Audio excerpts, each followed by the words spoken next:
Hi hello. ഇന്ന് ഞാനും നിതീഷേട്ടനും നിതീഷേട്ടൻ്റെ front ശ്രീരാജേട്ടനും ഫാമിലിയും ചേർന്ന് മധുരയ്ക്ക് ഒരു യാത്ര പുറപ്പെടുകയാണ് കേട്ടോ. Shall we go?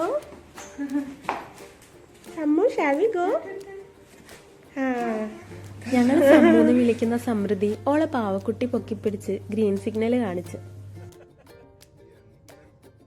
രാവിലെ ഇറങ്ങിയതുകൊണ്ട് തന്നെ തിരുവനന്തപുരത്ത് നിന്ന് തമിഴ്നാട്ടിലേക്ക് കടന്നപ്പോൾ ബ്രേക്ക്ഫാസ്റ്റ് കഴിക്കാൻ പറ്റിയ സ്പോട്ടുകൾ നോക്കിയായി ഞങ്ങളുടെ പോക്ക്.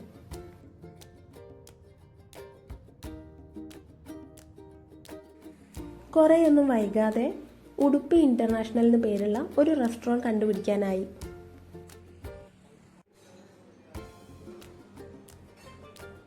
നല്ല വിശപ്പുണ്ടേനി. ഓർഡർ ചെയ്ത് കുറേ സമയമൊന്നും കാത്തു നിൽക്കേണ്ടി വന്നില്ല. സംഭവം വേഗം കിട്ടി. ഞാൻ പറഞ്ഞത് പൂരിയായിരുന്നു. സാധാരണ വെജിറ്റേറിയൻ ഹോട്ടലിൽ പോയാൽ എന്തിൻ്റെ ഒപ്പരും നമുക്ക് വട കിട്ടും. എനിക്കെന്തോ വടേനോട് അത്ര ഇഷ്ടമില്ല. അതിനെക്കൊണ്ട് തന്നെ ഞാനത് എപ്പോഴും തിരിച്ചയക്കും. പൂരി നല്ല ക്രിസ്പി ആയിരുന്നു. അയ്യോ, പരിചയപ്പെടുത്തിയില്ലല്ലോ. ഇത് ജിയാര ചേച്ചി.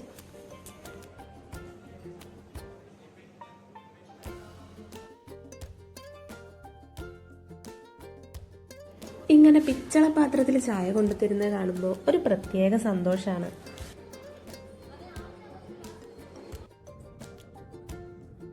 ദൂരത്തേക്ക് നോക്കിയാൽ പശ്ചിമഘട്ട മലനിരകൾ പല ലെയറുകളായിട്ട് ഇങ്ങനെ കാണാട്ടോ.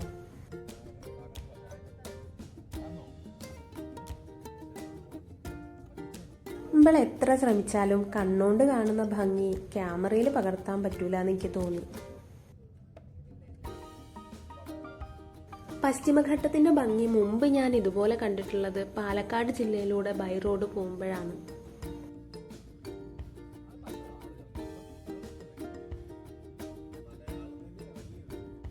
തിരുവനന്തപുരത്തുനിന്ന് പോരുമ്പോൾ തമിഴ്നാട്ടിലേക്കല്ലേ പോണത്, എന്തൊരു ചൂടേക്കുന്ന ഞാൻ ആദ്യം വിചാരിച്ചത്. പക്ഷേ ഇതാ വഴിയിൽ മഴമേഘങ്ങൾ വന്നു തുടങ്ങി. ആകാശമൊക്കെ മൂടിക്കെട്ടി.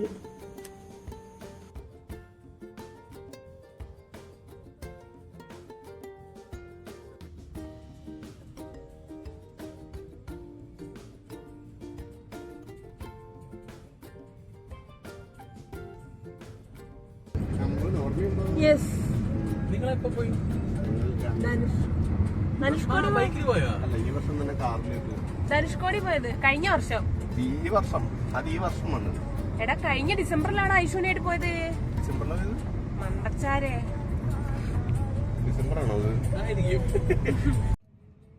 നിങ്ങളിപ്പോൾ കേട്ട പോലെയാണ് കേട്ടോ സാധാരണ ഞാൻ എൻ്റെ കോഴിക്കോടൻ ഭാഷയിൽ വർത്താനം പറയല്. പിന്നെ ചില നേരത്ത് വേറെ ആൾക്കാർക്ക് നമ്മളെ ഭാഷ മനസ്സിലാവില്ലേന്ന് വിചാരിച്ചിട്ട് ഒന്ന് പോളിഷ് ചെയ്ത് പോകുന്നതാണ്. കുറേ കാലം എറണാകുളത്ത് നിന്ന് പഠിച്ചത് കൊണ്ട് വന്ന വ്യത്യാസമായിരിക്കും.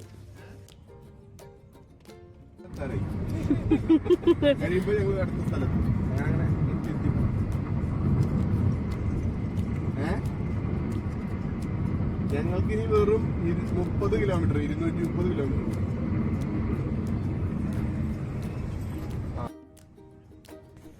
വഴിയിലെ കാഴ്ചകൾ അത്രയും നല്ല രസമുള്ളായിരുന്നോണ്ട് അത് പകർത്താതിരിക്കാൻ തോന്നിയില്ല. ശരിക്കും വേറെ ഏതോ രാജ്യം പോലെ തോന്നി ഇതൊക്കെ കണ്ടപ്പോൾ. ഇടയ്ക്ക് നിതീഷേട്ടൻ വിളിച്ചന്വേഷിക്കുന്നത് ഞങ്ങളുടെ യാത്രയിൽ ജോയിൻ ചെയ്യാനുള്ള 2 കൂട്ടുകാരെയാണ്. അവർ ബൈക്കിൽ ഇന്നലെ ധനുഷ്കോടി എത്തി, ഇന്ന് മധുരയിലേക്ക് വന്നുകൊണ്ടിരിക്കുകയാണ്.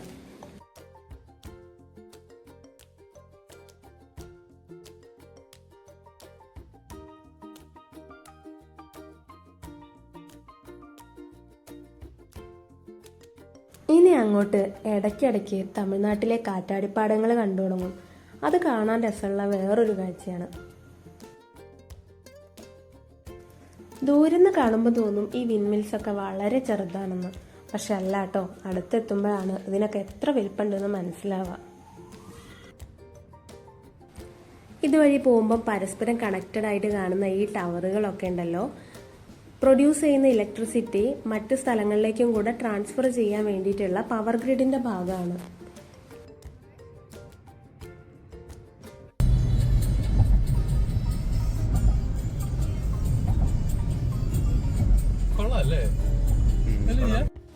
ഇടയ്ക്ക് പെട്രോൾ പമ്പിൽ വണ്ടി നിർത്തിയപ്പം അച്ഛനെ സഹായിക്കാൻ വേണ്ടി ഒരാളെ ഡ്രൈവിംഗ് സീറ്റിലേക്ക് കയറി.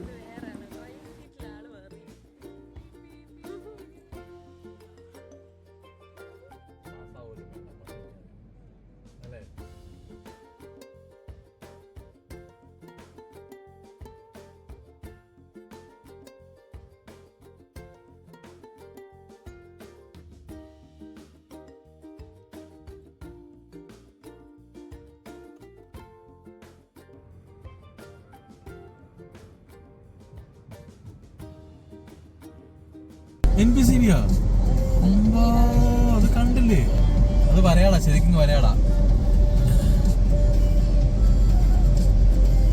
എല്ലാവരും ഫോട്ടോ എടുക്കുന്നുണ്ടാ.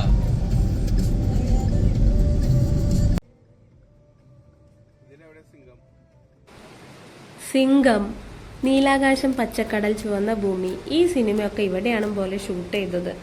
ഞാനിത് രണ്ടും കണ്ടിട്ടില്ലാത്തതുകൊണ്ട് എനിക്കറിയില്ല കേട്ടോ. ശ്രീരാജേട്ടൻ പറഞ്ഞപ്പോഴാണ് ഞങ്ങളിത് അറിയുന്നത്. നല്ല വെയിലത്ത് യാത്ര ചെയ്തുകൊണ്ടിരിക്കുമ്പം പെട്ടെന്ന് ആകാശം മൂടിക്കെട്ടി ഇരുട്ട് വന്ന് മേഘങ്ങൾ നിറഞ്ഞു. നല്ല മഴയും പെയ്യാൻ തുടങ്ങി. ഈ യാത്രയിൽ പല സ്ഥലത്തും മാറി മാറി മഴയും വെയിലും കിട്ടി.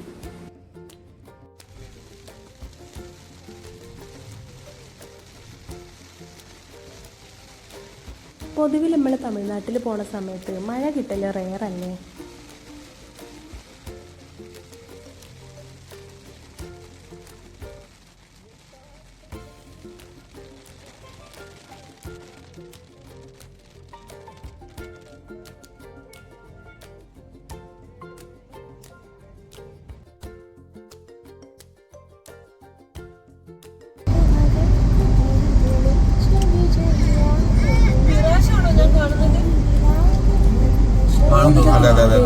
ഞാൻ മരീചിക കാണുന്നത് ശരിക്കും എക്സൈറ്റഡ് ആയി. സ്കൂളിലൊക്കെ മരീചികയെ കുറിച്ച് പഠിക്കുമ്പോൾ കാണണമെന്ന് നല്ല ആഗ്രഹം ഉണ്ടായിരുന്നു.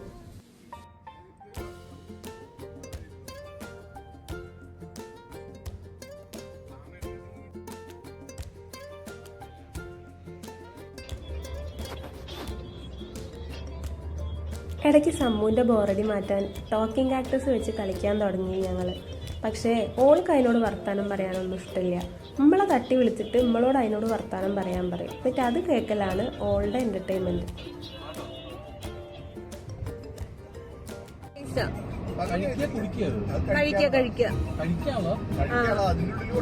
അത് ഭയങ്കര ഫ്ലഫിയാണ്. ജെല്ല്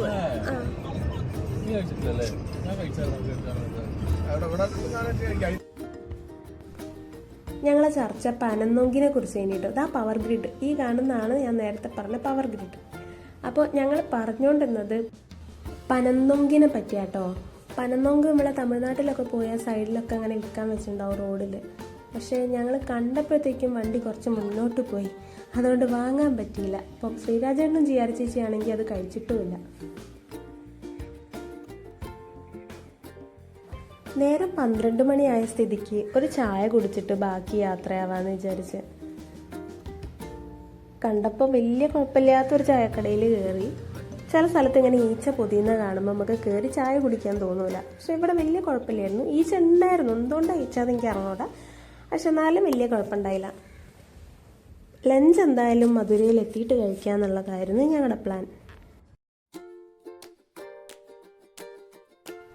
ദൂരെ ഒരു ഫാക്ടറി പോലെ എന്തോ കാണുന്നുണ്ട്. പക്ഷെ നല്ല രസമുണ്ടായിരുന്നു അതിൻ്റെ കൺസ്ട്രക്ഷൻ കാണാൻ. അതുകൊണ്ട് തന്നെ ഞങ്ങളൊന്ന് സൂം ചെയ്ത് നോക്കി. സൂം ചെയ്താൽ ഇത് എത്രമാത്രം കാണാൻ പറ്റുമെന്ന് നമുക്കൊന്ന് നോക്കാം. അത് കഴിഞ്ഞിട്ട് അടുത്തെത്തുമ്പോൾ ക്യാപ്ചർ ചെയ്ത വീഡിയോയും കൂടെ ഞാൻ കാണിക്കാമേ.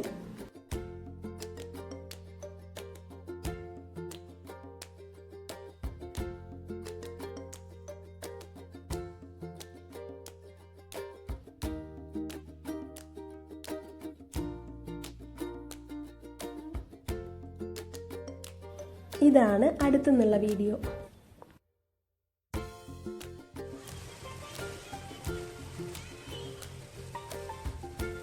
പിന്നെയും ഇതാ മഴ വെയില് പ്രതിഭാസം തുടർന്നുകൊണ്ടിരുന്നു.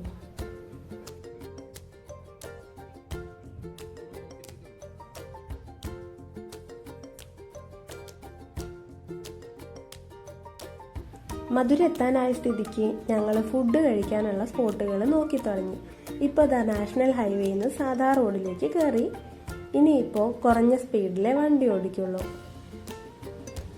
അങ്ങനെ തിരഞ്ഞ് ഞങ്ങൾ ഫേമസ് ബിരിയാണി എന്ന് പറഞ്ഞ നല്ല റേറ്റിംഗ് ഉള്ള ഒരു റെസ്റ്റോറൻറ്റ് കണ്ടുപിടിച്ചു.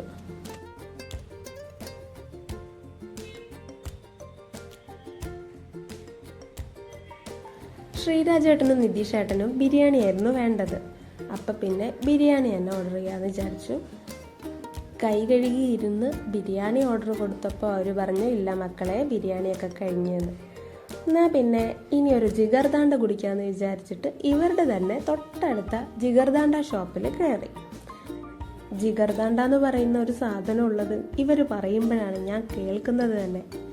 ശരിക്കും നമ്മുടെ അടപ്രഥമൻ തണുപ്പിച്ചിട്ട് അതിൽ കുറച്ച് ഐസ്ക്രീമും കുറച്ച് ഫ്ലേവറും ഒക്കെ ആഡ് ചെയ്ത് തന്നാൽ എങ്ങനെ ഉണ്ടാവും? അതുപോലെയാണ് ജിഗർദാണ്ട ഉള്ളത്. എന്തായാലും സാധനം വന്നപ്പോൾ നമ്മളെ കുഞ്ഞിപ്പെണ്ണിന് വലിയ സന്തോഷമായി. കണ്ടില്ലേ മുഖം? പൊട്ടൻ ചിക്കാതി തൈലം വലുത് മേടിക്കുന്നതാണ് ലാഭം, കാരണം അതിൽ കൂടുതലുണ്ട്. ആദ്യം ഈ ജിഗർദാണ്ട എന്ന് പറഞ്ഞ പേര് കേട്ടപ്പോൾ ഞാൻ വിചാരിച്ചത് മുട്ട കൊണ്ടുള്ള എന്തോ വിഭവമാണെന്ന്, സ്പൈസ് ഒക്കെ ആഡ് ചെയ്തിട്ടുള്ള.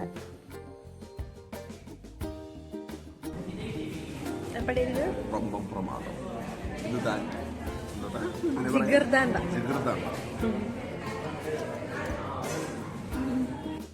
Not my cup of tea. ഐസ്ക്രീമും പായസവും മധുരവും ഒക്കെ ഇഷ്ടപ്പെടുന്നവർക്ക് നല്ലോണം ഇഷ്ടപ്പെടും. സമയം 1:45 ആയി കേട്ടോ. പിന്നെ ജിഗർദാണ്ട കഴിച്ചതുകൊണ്ട് ആർക്കും വലിയ വിശപ്പൊന്നും ഉണ്ടായിരുന്നില്ല. പക്ഷെ ഭക്ഷണം കഴിച്ചിട്ട് റൂമിൽ പോവാന്ന് വിചാരിച്ച്. മഴയും തുടങ്ങി. അപ്പം ഇങ്ങനെ തിരക്കുള്ള സ്ഥലത്ത് മഴ ഉണ്ടാകുമ്പോൾ വലിയ സുഖമൊന്നും ഉണ്ടാവില്ല. ഇപ്പം നമ്മൾ പ്രോപ്പർ മധുര എത്തിയിട്ടോ. മാപ്പിൽ ഞാൻ അങ്ങനെ നോക്കിയിരിക്കുകയായിരുന്നു മധുര എപ്പോൾ എത്തുന്നു. ഈ കാണുന്നതൊക്കെയാണ് മധുര. കുഞ്ഞിപ്പെണ്ണിനെയും കൊണ്ട് പോയി ഇരുന്ന് കഴിക്കാൻ പറ്റുന്ന ഒരു റെസ്റ്റോറൻറ്റ് അങ്ങനെ കണ്ടുപിടിച്ച്. Biryani to heaven. അധിക സമയമൊന്നും എടുക്കാതെ ഓർഡർ കൊടുത്ത് കുറച്ച് നേരത്തിനുള്ളിൽ തന്നെ സാധനം വന്നു. തമിഴ്നാട്ടിൽ നിന്ന് അത്ര നല്ല നോൺ വെജ് ഫുഡൊന്നും കഴിച്ച അനുഭവം ഓർമ്മയൊന്നും ഇല്ലാത്തതുകൊണ്ട് എനിക്ക് വലിയ പ്രതീക്ഷയൊന്നുമില്ല ഇനി കേട്ടോ. പക്ഷെ ഇത് നല്ല അസല് തമിഴ് ബിരിയാണി, നല്ല പാകത്തിന് പിടിച്ച മസാല, ഞങ്ങൾക്കിഷ്ടപ്പെട്ടു. കൂടെ തൈരും പിന്നെ അവരുടെ ഒരു കുളമ്പും. ഞാൻ പറഞ്ഞത് ചപ്പാത്തി കേട്ടോ, ചപ്പാത്തിയും ചിക്കൻ ഫ്രൈയും. ഫുഡ് കഴിച്ച ഉടനെ തന്നെ ഞങ്ങൾ ഹോട്ടലിലേക്ക് പോയി. ഏറ്റവും രസകരമായത് എന്താണെന്ന് വെച്ച് കഴിഞ്ഞാൽ ധനുഷ്കോടിയിൽ നിന്ന് വന്ന കൂട്ടുകാരും ഞങ്ങളും ഒരേ സമയത്താണ് ഹോട്ടലിലെത്തിയത്. കാണാൻ വിൻറ്റേജ് സ്റ്റൈലിലുള്ള ഈ ഹോട്ടലിൻ്റെയും കുറേ കാലം കൂടി കണ്ടുമുട്ടുന്ന ഈ കൂട്ടുകാരുടെയും പിന്നെ ഞങ്ങളുടെ മൊത്തം മധുര യാത്രയുടെയും വിശേഷങ്ങൾ അടുത്ത വീഡിയോയിലൂടെ പറയാം കേട്ടോ.